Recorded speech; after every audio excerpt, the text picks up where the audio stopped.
నమస్కారం vision news కి స్వాగతం। ఈనాటి వార్తలు। ప్రభుత్వ భూములు ఆస్తులను సంరక్షించాల్సిన బాధ్యత ప్రభుత్వాధికారులు ఉద్యోగులపై ఉందని సిసిఎల్ఏ ముఖ్య కమిషనర్ జయలక్ష్మి తెలిపారు। అమరావతి నుంచి అన్ని జిల్లాల కలెక్టర్లతో సిసిఎల్ఏ ముఖ్య కమిషనర్ జయలక్ష్మి మంగళవారం వీడియో కాన్ఫరెన్స్ నిర్వహించారు। జిల్లా నుంచి జిల్లా కలెక్టర్ హాజరయ్యారు। ప్రభుత్వ భూములన్నింటినీ పూర్తి స్థాయిలో గుర్తించడానికి రీసర్వే చేయాలని జయలక్ష్మి ఆదేశించారు। రీసర్వే చేస్తున్న సిబ్బంది సకాలంలో హాజరయ్యేలా కలెక్టర్లు ప్రత్యేక దృష్టి సారించాలి అన్నారు।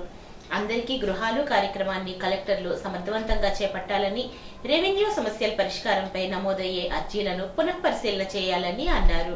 భూముల రీసర్వే తదితర రెవెన్యూ అంశాలపై కలెక్టర్లతో చర్చించారు। ఈ సమావేశంలో జిల్లా రెవెన్యూ అధికారి వెంకటేశ్వర్లు, జిల్లా సర్వే అధికారి జాషువా తదితరులు పాల్గొన్నారు। పశ్చిమ గోదావరి జిల్లా భీమవరంలో వేంచేసి ఉన్న పంచారామాలలో ఒకటైన సోమేశ్వర జనార్దన స్వామి ఆలయం శివరాత్రి సందర్భంగా ఏర్పాట్లను జిల్లా ఎస్పీ అద్నాన్ నయీం అస్మిన్ స్వయంగా పరీక్షించారు। వారు మాట్లాడుతూ శివరాత్రి సందర్భంగా క్యూ లైన్లు ఏ విధంగా ఉన్నాయి, భద్రతా ఏర్పాట్లు ఏ విధంగా ఉన్నాయి, ఎక్కడెక్కడ సీసీ కెమెరాలు ఉన్నాయో స్వయంగా చూడడం జరిగిందని, గతంలో బాణసంచా కాల్చడంతో కొంతమందికి ఇబ్బందులు ఎదురవడం జరిగిందని, ఈసారి అలాంటి సంఘటనలు జరగకుండా ఫైర్ సిబ్బందిని ఉంచడం జరుగుతుందని చెప్పారు। మొదటి రోజు 600 మందితో గట్టి భద్రతా ఏర్పాట్లు చేస్తున్నామని, రెండవ రోజు ఆలయం నుండి నాచువారి సెంటర్ వరకు రథయాత్ర సాగుతుంది। ఆ రోజు ఎమ్మెల్సీ ఎలక్షన్స్ వలన కొంతమంది సిబ్బందిని అక్కడకు తరలించడం జరుగుతుందని, మరుసటి రోజు గుడికి స్వామివారిని రథంలో ఉంచడం జరుగుతుందని, అదే రోజు సాయంత్రం గుడి ఎదురుగా ఉన్న కొలంలో స్వామివారి తెప్పోత్సవం జరుగుతుంది। బాణాసంచా కాల్పులతో చాలా వైభవంగా జరుగుతుందని, దీనిని చూడడానికి భీమవరం ప్రజలే కాక చుట్టుపక్కల గ్రామాలు, ఇతర రాష్ట్రాల నుండి కూడా భక్తులు వస్తారని, ఎవరికి ఏ విధమైన అసౌకర్యం కలగకుండా ఏర్పాట్లు చేశామని తెలిపారు।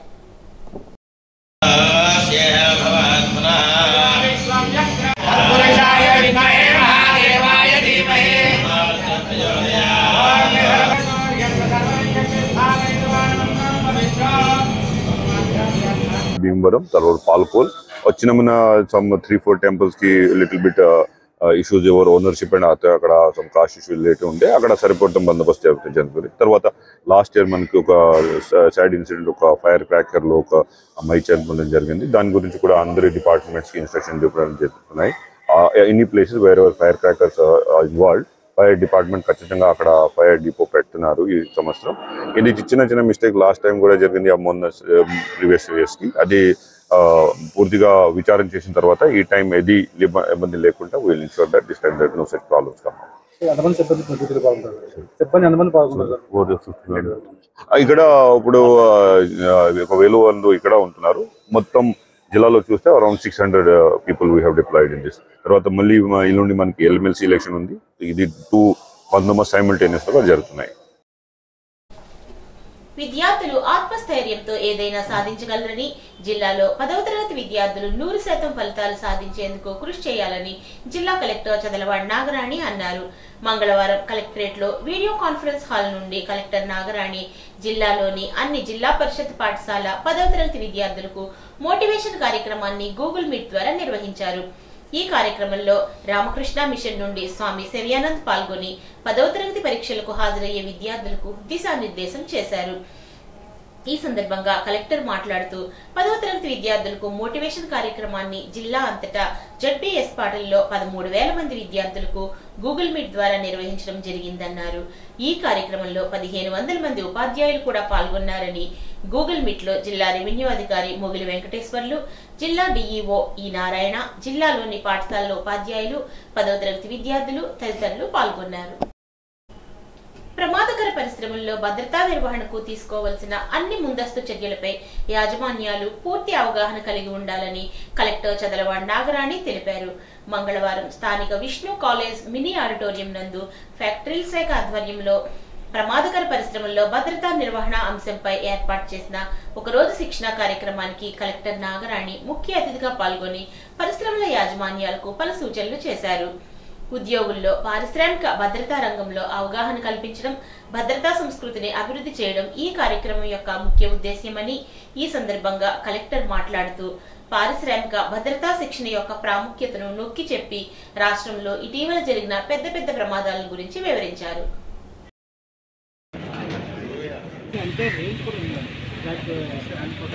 అందులో గ్యాసెస్ చనిపోవడం జరుగుతుంది. దానికోసం చెప్పని ఉన్న ఎక్విప్మెంట్ ఒక బౌలైన్ అటాక్ చేసుకుంటున్నాం. మనం ఎప్పుడైతే బౌలైన్ లాగుతామో ఆటోమేటిక్గా మ్యానుఫ్యాక్చరింగ్ ఇండస్ట్రీ అనేది ప్రతి దేశం యొక్క ఆర్థిక అభివృద్ధికి ఎంతో ముఖ్యమైనది. మన జిల్లా విషయానికి వస్తే మన దగ్గర ఎక్కువ అగ్రికల్చర్ ఇన్కమ్ ఇంకా ఎక్కువ ఉంది. ఇండస్ట్రియల్ ఇన్కమ్ అనేది షేర్ తక్కువ ఉంది. దాన్ని ఏ విధంగా పెంచాలి, ఎలా పెంచాలి అనేది ఆలోచన చేస్తూ ఉంటాం. అయితే ఒక దేశానికి మ్యానుఫ్యాక్చరింగ్ రంగం, ఇండస్ట్రీ రంగం ఎంత ముఖ్యమైనదో అంతకంటే ముఖ్యమైనది అక్కడ వర్క్ చేస్తున్న వర్కర్స్, వాళ్ళ యొక్క సేఫ్టీ కండిషన్స్, వాళ్ళ wellbeing is also equally important. సాధారణంగా పెద్ద పెద్ద యాక్సిడెంట్స్ అయినప్పుడు బయటికి వస్తాయి. ప్రభుత్వం ప్రత్యేకంగా దృష్టి పెట్టడం, అప్పుడు దాని మీద controlling measures, preventive measures, inspections అన్నీ చేస్తూ ఉంటాము. అయితే కొన్ని సిస్టమేటిక్ కంపెనీస్, ఎంఎన్సీస్ ఇవన్నీ కూడా సేఫ్టీ మెషర్స్ అన్నీ కూడా చాలా సిస్టమేటిక్గా జరుగుతూ ఉంటాయి. చాలా మెషర్స్ తీసుకుంటూ ఉంటారు. కానీ మంగళవారం స్థానిక కలెక్టరేట్లోని వశిష్ఠ కాన్ఫరెన్స్ హాల్లో ప్రధానమంత్రి సూర్య ఘర్ యోజన పథకం అమలుపై విద్యుత్ శాఖ అధికారులు, బ్యాంకర్లతో జిల్లా కలెక్టర్ నాగరాణి సమీక్ష చేశారు. ఈ సందర్భంగా కలెక్టర్ మాట్లాడుతూ జిల్లాలో ఇప్పటి వరకు 13,610 దరఖాస్తులు రిజిస్టర్ చేసుకోగా 662 గృహములకు మాత్రమే సోలార్ ప్యానెల్స్ పూర్తి చేయడం జరిగిందని అన్నారు. మరో 44 గృహాల యజమానులు నగదు చెల్లించడం జరిగింది అన్నారు. 315 గృహముల పనులు జరుగుతున్నాయి అన్నారు.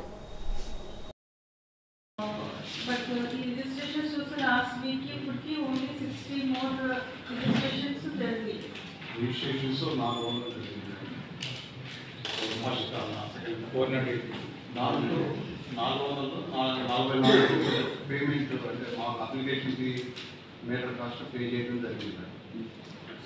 రిజిస్ట్రేషన్స్ నాలుగు జరిగినాయి. బట్ ఆ 13,200లో కూడా బ్యాంక్కి అప్లికేషన్ సబ్మిట్ చేస్తాను ఎక్స్పోర్ట్ వచ్చిందని చేస్తాను. ఒక 2-3 వీక్స్కి ఒకసారి ఫిజికల్గా పిలవడం జరుగుతుంది, మంత్లీ ఒకసారి. But in between I do it online. But you need to show performance ఎవరైతే కన్సిస్టెంట్గా సరిగ్గా చేయలేదో వాళ్ళని మాత్రం వీక్లీ పిలవాల్సి వస్తుంది ఆఫీస్కి. అందరూ కూడా సీరియస్గా తీసుకోవాలి, ఇంప్రూవ్మెంట్ తీసుకురావాలి. Number of people paying fees for this installations అది పెరగాలి. అత్తిలిలో ప్రసిద్ధి చెందిన ఉమా సిద్ధేశ్వర స్వామి వారి ఆలయంలో మహాశివరాత్రి ఉత్సవాలు ప్రారంభమయ్యాయి. ఉత్సవాల సందర్భంగా ఆలయాన్ని విశేషంగా అలంకరించారు. రంగురంగుల పుష్పాలతో ఆలయ పరిసరాలను కూడా విశేషంగా అలంకరించారు. బుధవారం మహాశివరాత్రి పర్వదినం సందర్భంగా భక్తుల సౌకర్యార్థం ప్రత్యేక బారికేడ్లను ఏర్పాటు చేశారు. తెల్లవారుజాము నుండి రుద్రాభిషేకాలు నిర్వహిస్తారు. మధ్యాహ్నం ప్రత్యేకాభిషేకం, సాయంత్రం ఏకాదశ రుద్రాభిషేకం, లింగోద్భవ కాలం వరకు ఆలయ అర్చకులు ఐలూరి సిద్ధేశ్వర శర్మ, రాజశేఖర శర్మ ఆధ్వర్యంలో నిర్వహిస్తారు. ఆలయ కమిటీ భక్తుల సహకారంతో మధ్యాహ్నం భారీ అన్న సమారాధన నిర్వహిస్తారు. శివరాత్రి సందర్భంగా రాత్రి సతీష్ దంపతులు స్వామివారికి కళ్యాణం నిర్వహించారు. అత్యధిక సంఖ్యలో భక్తులు కళ్యాణాన్ని తిలకించారు.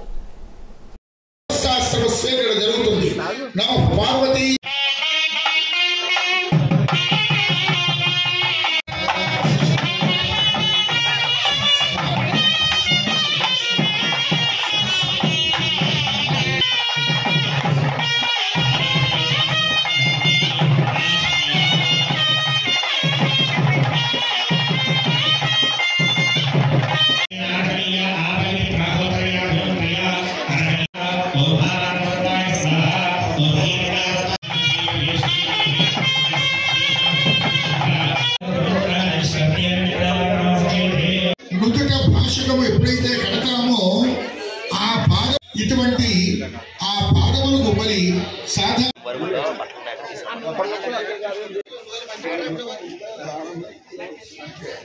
విష్ణుమూర్తి పాదములు కడిగినట్టు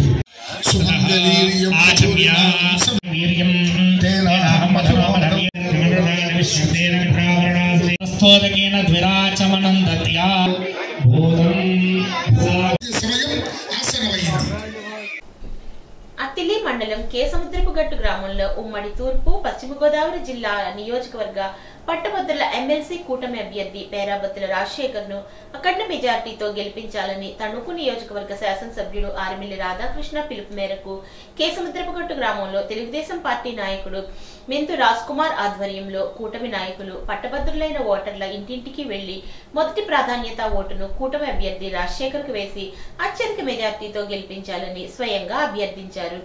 ఈ కార్యక్రమంలో మెంతు రాజ్ కుమార్, గుడాల కాంతారావు, చిట్టాల పార్వతి, కడలి సుశీల, గుడాల సత్యనారాయణ, గండేపల్లి మురళి, అయినాల శ్రీను, గుడాల నాని, శీలబోయిన ప్రసాద్, కరేది శ్రీను, రాయుడు తాతారావు, శీలబోయిన సత్యనారాయణ, వేండ్ర సత్యనారాయణ, బందెల శామ్యూల్ రాజు, గుబ్బల దుర్గారావు తదితర నాయకులు పాల్గొన్నారు. తణుకు శాసనసభ్యులు ఆర్మిల్లి రాధాకృష్ణ గారి ఆదేశాల మేరకు 3వ విడత ప్రచారం కేసముద్రపుగట్టులో ఎమ్మెల్సీ ఓట్లకి జరగడం జరుగుతుంది. ఈ కార్యక్రమంలో కూటమి నాయకులందరూ పాల్గొన్నారు. ఈ ఎమ్మెల్సీ ఓటర్ల దగ్గరికి వెళ్ళి ఈ ఎమ్మెల్సీ విజయానికి కృషి చేయవలసిందిగా ప్రతి ఓటర్ను అభ్యర్థించడం జరిగింది. మొదటి ప్రాధాన్యత ఓటు పేరాబత్తుల రాజశేఖరం గారికి వేసి ఇది మంచి ప్రభుత్వం అని తెలియజేయాలని మరోసారి ప్రతి ఓటర్ దగ్గరికి వెళ్ళి పేరును అభ్యర్థించడం జరిగింది. అదేవిధంగా మా గ్రామంలో కేసనరోడ్డి గ్రామంలో నిధులు సమకూర్చి అభివృద్ధి కార్యక్రమాలు సహకరిస్తున్న రాధాకృష్ణ గారికి కృతజ్ఞతలు తెలియజేస్తున్నాము. మంచిలి గ్రామంలో కేఎస్ గట్టు ఛానల్ కింద ఉన్న రైతులు స్వచ్ఛందంగా కాలువ పూడిక తీసుకోవడం మంచి పరిణామమని అత్తిలి డీసీ చైర్మన్ నల్లూరి సురేష్ అన్నారు. 600 ఎకరాలకు సంబంధించి ఆయకట్టుగా పిలుస్తున్న కాలువకు చెందిన రైతులు పడుతున్న ఇబ్బందులను వేసవిలో శాశ్వతంగా పరిష్కారం లభిస్తుందని, ప్రొక్లైనర్ ద్వారా కాలువ పూడిక పనులు చేపడతామని తెలియజేశారు. ఈ సందర్భంగా కొంతమంది రైతులు వారి చేలకు నీళ్లు రావడం లేదని తెలియచేయడంతో వారి చేల వద్దకు వెళ్లి పరిశీలించి ఆ చేలకు కరెంటు ద్వారా మోటారు ఏర్పాటు చేసి నీళ్లు అందించేలా చర్యలు తీసుకున్నారు. అత్తిలి మండల డీసీ పరిధిలోని మంచిలి కాలువల పనుల నిమిత్తం మంచిలి గ్రామ రైతులందరూ కలిసి వైస్ ప్రెసిడెంట్ కనకం గారి ఆధ్వర్యంలో, నాగు గారి ఆధ్వర్యంలో ఈవేళ ఈ కాలువ బాగు చేసుకుంటున్నారు. స్వచ్ఛందంగా రైతులందరూ వచ్చి ఈ రకంగా రైతులందరూ మాకు సహకరిస్తే ఆఖరి ఎకరా వరకు నీరు ఇబ్బంది లేకుండా, ఈ నీటి ఎద్దడిలో కూడా నీరు ఇబ్బంది లేకుండా మా వంతు కృషి మేము చేస్తాము.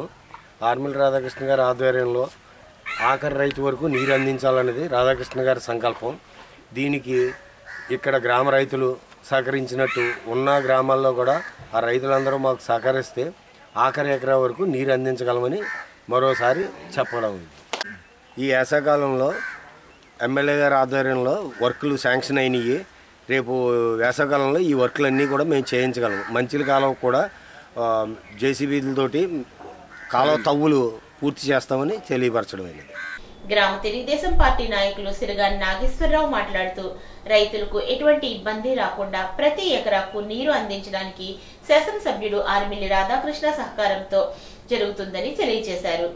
ఈ కార్యక్రమంలో అత్తిలి మండల ప్రధాన కార్యదర్శి ఆల్తి సత్యనారాయణ, ఈడూరు కాలువ వైస్ చైర్మన్ గంగులూరి కనకం పాల్గొన్నారు. ఈ కెనాల్ని కేఎస్ కెనాల్ అంటారండి. ఇది యాక్చువల్ ఏంటంటే కేశవతంగొట్టు నుంచి మనకి ఇలాగా వస్తుంది. ఇది ఈడూరు దాకా వెళ్తుంది. ఇది రెండో విషయం చెప్పాలంటే దీని కింద మనకి మంచిలి గ్రామంలో 600 ఎకరాలు ఉన్నాయి. ఈ 600 ఎకరాలకు కూడా నీటి ఎద్దడి కొద్దిగా ఉంటుంటే దానికి మా మంచిలి గంగులూరి కనకం గారు వైస్ చైర్మన్ గారు ఈయన, అలాగే డీసీ గారు కూడా మాకు ఎంతో సహకరించి ప్రతి ఎకరానికి నీటిని మేము అందిస్తామని హామీ ఇవ్వటం. అదే కాకుండా మళ్ళీ ఈ సంవత్సరం వేసవికాలంలో కాలువలు కట్టేసిన తర్వాత కాలువలను కూడా జేసీబీతో తవ్విస్తాము, ఆర్మిల్లి రాధాకృష్ణ గారి ఆధ్వర్యంలో చేస్తామని డీసీ గారు కూడా మాకు హామీ ఇచ్చారు. మా రైతుల తరఫున మా మంచిలి గ్రామం నుంచి డీసీ గారికి మేము కృతజ్ఞతలు తెలియజేసుకున్నాము. అలాగే ఆర్మిల్లి రాధాకృష్ణ గారికి కూడా కృతజ్ఞతలు తెలియజేసుకున్నామండి. తణుకు మండలం మొత్తం 12 పోలింగ్ కేంద్రాలను ఏర్పాటు చేయడం జరిగిందని తణుకు మండల తహసీల్దార్ అశోక్ వర్మ తెలియజేశారు. Zilla Parishad boys high school 4, Jasti Seethamahalakshmi girls high school 3, SCIM government degree college 3, SCM junior college 2, MLC voters 4619 మంది ఉండగా ఫీమేల్ ఓటర్స్ 3923 కలిపి మొత్తం 8563 మంది ఓటు హక్కును వినియోగించుకుంటారని, ఈ ఎలక్షన్ కి మొత్తం 56 మంది ఎలక్షన్ సిబ్బందిని వినియోగిస్తున్నామని చెప్పారు. మొత్తం 4 లొకేషన్స్ ను ఏర్పాటు చేయడం జరిగిందని, మొత్తం తణుకు మండలం, తణుకు రూరల్ మండలానికి సంబంధించి ఓటర్లను ఓటు హక్కు వినియోగించడం జరుగుతుందని, ఉదయం 8 గంటల నుండి సాయంత్రం 4 గంటల వరకు పోలింగ్ జరుగుతుందని, 4 గంటల లోపల పోలింగ్ కేంద్రాల్లో ఉన్న ప్రతి ఒక్క ఓటరు ఓటు హక్కు విచారణ చేసుకోవచ్చని చెప్పారు. అదేవిధంగా ప్రతి పోలింగ్ కేంద్రంలోనూ సీసీ కెమెరాలు ఏర్పాటు చేశామని, ప్రతి ఓటింగ్ ప్రక్రియను పర్యవేక్షిస్తామని, ఓటు హక్కును వినియోగించుకుని ఓటర్లు ఆ సమయంలో సెల్ ఫోన్ ను పోలింగ్ కేంద్రాలకు తీసుకురావద్దని తణుకు మండల తహసీల్దార్ అశోక్ వర్మ తెలియజేశారు. తణుకు మండలంలో మొత్తం 12 గ్రాడ్యుయేట్స్ పోలింగ్ కేంద్రాలు ఉన్నాయి.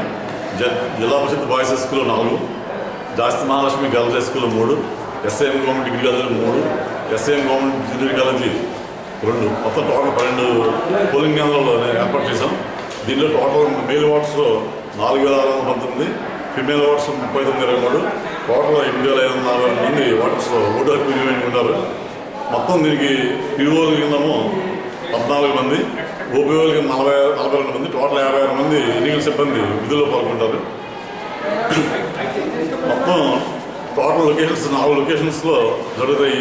మొత్తం టోటల్ మండలం అంతా కూడా తణుకు టౌను, రూరల్ మండలం కూడా అందరూ కూడా ఈ 12 గంటల్లో ఓటు హక్కు వినియోగించుకోవాలి. ఉదయం 8 గంటల నుంచి సాయంత్రం 4 గంటల వరకు ఓటు హక్కు వినియోగించుకోవాలి.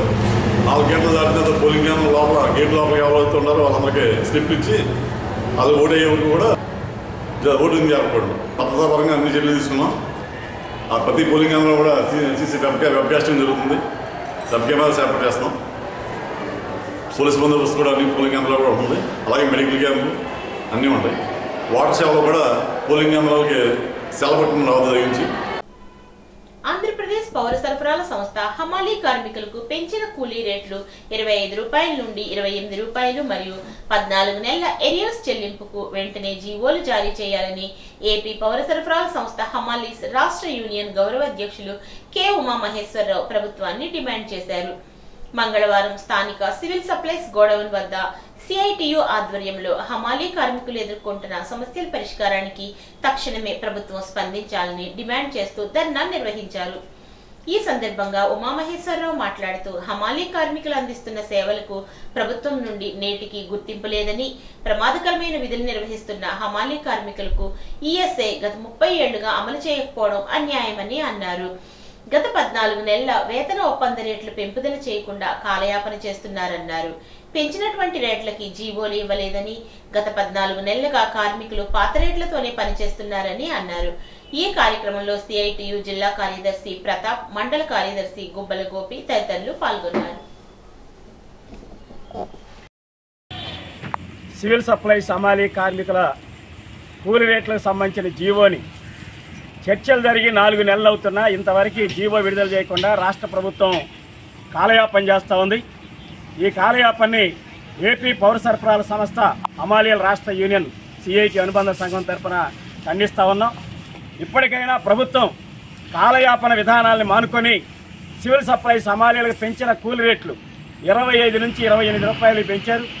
అట్లాగే పెరిగిన కూలి రేట్లని 2023 జనవరి 24 జనవరి 1వ తేదీ నుండి చెల్లించాలి. అంటే 14 నెలల బకాయిలు ఇవ్వాలి. ఈ 14 నెలల బకాయిలు చెల్లించేటట్టుగా జీవో జారీ చేయాలని రాష్ట్ర ప్రభుత్వాన్ని డిమాండ్ చేస్తా ఉన్నాం. కూలి రేట్లు ఒక్కటే కాదు, ఇతర యూనిఫామ్, దసరా బోనస్, స్వీటు, గోల్డ్కి సంబంధించినవి, ఆయిల్కి సంబంధించినటువంటి, పుట్టుగోలుకి సంబంధించినవి, స్వీపర్కి సంబంధించినటువంటి జీతాల పెంపు ఇవన్నీ ఇంతవరకు చర్చ జరగలేదు. వీటి మీద ప్రభుత్వానికి హమాలీ సంఘాల మధ్య వడంబడి కుదరలేదు. అనేక మార్లు మంత్రి గారిని, అధికారుల్ని కలిసినప్పటికీ ఇదిగో రేపు మాపు అంటూ దాట వేస్తున్నారు తప్ప సమస్య పరిష్కారం చేయట్లేదు. ఇప్పటికైనా ప్రభుత్వం సమస్యని పరిష్కారం చేయాలి. లేని పక్షంలో ఇప్పటికే దశల వారీ ఆందోళన పోరాటం ప్రారంభించాం. ప్రతిరోజు ఎమ్మెల్యేస్ పాయింట్ల దగ్గర ధర్నాలు జరుగుతున్నాయి. 4వ తారీఖు కలెక్టర్ ఆఫీసుల దగ్గర, ఎంఆర్ఓ ఆఫీసుల దగ్గర ధర్నాలు ఉన్నాయి. మార్చి 20వ తేదీన రాష్ట్ర వ్యాప్తంగా నిరవధిక సమ్మెకి వెళ్తానికి కూడా మేము నిర్ణయించాం. పశ్చిమ గోదావరి జిల్లా తణుకు మండలంలోని తేతల్లో శివరాత్రి పురస్కరించుకొని భక్తులు శూలాలు గుచ్చుకొని మొక్కులు తీర్చుకున్నారు. గ్రామంలో ప్రతి ఏటా జరిగే శివరాత్రి ఉత్సవాలకు జిల్లా నలుమూలల నుండి తేతలి గ్రామంలో వేంచేసి ఉన్న స్వామివారిని దర్శించుకొని మొక్కులు తీర్చుకుంటూ ఉంటారు. దీనిలో భాగంగా భక్తులు సోలాలు ప్రదర్శించారు. విచిత్ర వేషధారణతో స్వామివారి రథం లాగుతూ సోలాలు ప్రదర్శించే విన్యాసాలు చేశారు. భక్తి శ్రద్ధలతో శరీరంపై సోలాలు పొడుచుకొని నుదుట విభీదు రాసుకొని ఆద్యంతో శివనామస్వరంతో గ్రామంలో ఊరేగింపు కార్యక్రమం చేపట్టారు. ఇలా చేయటం గ్రామంలో ఆనవాయితీగా వస్తుందని, కోరిన కోరికలు తీర్చి అన్ని వేళలా స్వామివారు అండగా ఉంటారని గ్రామస్తుల యొక్క విశ్వాసం. ఈ గ్రామంలో జరిగిన సోలార్ ప్రదర్శన కార్యక్రమానికి పెద్ద సంఖ్యలో భక్తులు చేరుకుని స్వామివారి తీర్థ ప్రసాదాలను స్వీకరించారు.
శతాబ్దం నాటి దేవాలయం అండి.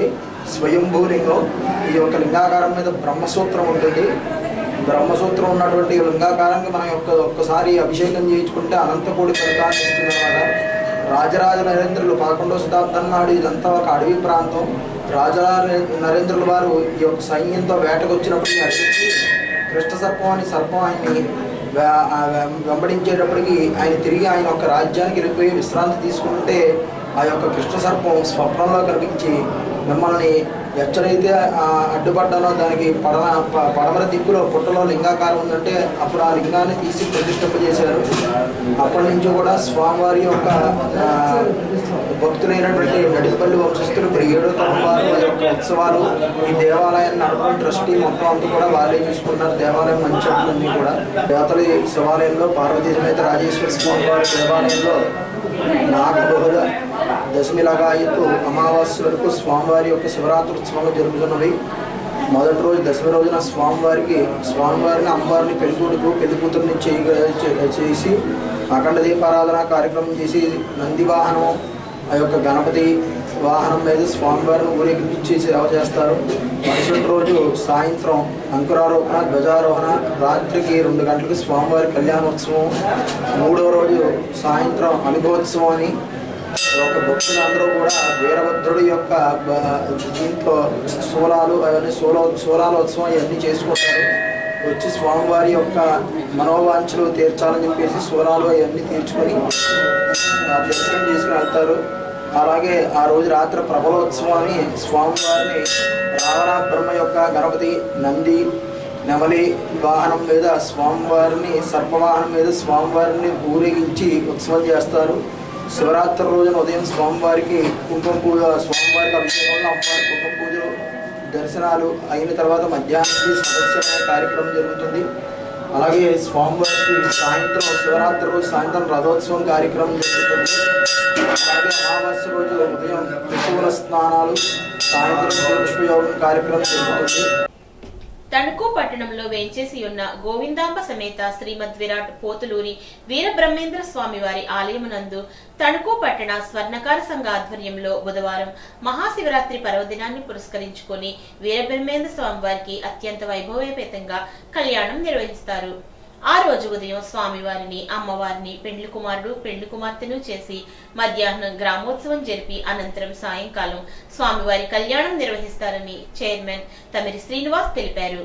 భక్తులు ఈ కార్యక్రమంలో పాల్గొని స్వామివారి తీర్థప్రసాదాలు స్వీకరించాలని కోరారు. ఈ కార్యక్రమంలో నాగుమల్లి సాంబశివరావు, కోర్మిల్లి సుబ్బారావు, వెండి శ్రీను ఆలయ ధర్మకర్తలు పాల్గొన్నారు. విద్యారంగంపై విశేష కృషి చేసినందుకు గాను ఆంధ్రప్రదేశ్ తణుకు పట్టణంలో ఉన్న గోల్డెన్ కిడ్స్ స్కూల్ సెక్రటరీ మరియు కరస్పాండెంట్ బి ఉమకి ప్రతిష్టాత్మకమైన brain feed women exemplary of education award 2025 తో సత్కరించారు. ఫిబ్రవరి 23, 2025న హైదరాబాద్లోని తెలంగాణ కల్చరల్ క్లబ్లో జరిగిన కార్యక్రమంలో ఆమెకు ఈ గౌరవనీయమైన గుర్తింపు లభించింది. విద్యారంగంలో ఆమె చేసిన వినూత్న ఆలోచనలు మరియు పిల్లల సర్వతోముఖాభివృద్ధికి నిబద్ధతను ప్రదర్శించినందుకు గాను ఉమను ఈ అవార్డుతో సత్కరించారు. తణుకు సజ్జాపుర వాసుల ఎలవేల్పు శ్రీ ఏవుళ్లమ్మ తల్లి జాతర మహోత్సవానికి అమ్మవారిని నడివీధికి తీసుకువచ్చారు. వచ్చే నెల 23 నుండి 25వ తేదీ వరకు నిర్వహించే జాతర మహోత్సవానికి సంబంధించి మంగళవారం అమ్మవారిని ఆలయం నుంచి పుట్టింటికి తీసుకువచ్చే ఘట్టంలో భాగంగా జాతర మహోత్సవ సందడి ప్రారంభమైంది. సాయంత్రం అమ్మవారి ఆలయ ప్రాంతంలో శాస్త్రోక్తంగా పూజాధికాలు నిర్వహించిన అనంతరం ఊరందరినీ చల్లగా చూడు తల్లి అనే నమ్మకంతో చల్లముంతతో అమ్మవారి గరగలను ఊరేగిస్తూ నడివీధిలో ఏర్పాటు చేసిన పూరి గుడిసెకు తీసుకువచ్చి ప్రత్యేక పూజల అనంతరం గుడిసెలో ఉంచారు. ఈ కార్యక్రమంలో తీన్మార్ డప్పులు, బాణాసంచా కాల్పుల మధ్య సాగిన ఊరేగింపులో దారి పొడవున రోడ్డుపై చీరలు పంచి తడుపుతూ సజ్జాపురం మహిళలు అమ్మవారిని పుట్టింటికి ఆహ్వానించారు. చల్లముంత ఇంటి ముందుకు వస్తున్న నేపథ్యంలో మహిళలు తమ ఇళ్ల ముందు మజ్జిగతో నిల్చుని చల్లముంతలో మజ్జిగను వేసి తమను చల్లగా చూడు తల్లి అని మొక్కుకున్నారు.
ఈ వార్తలకు స్వల్ప విరామం.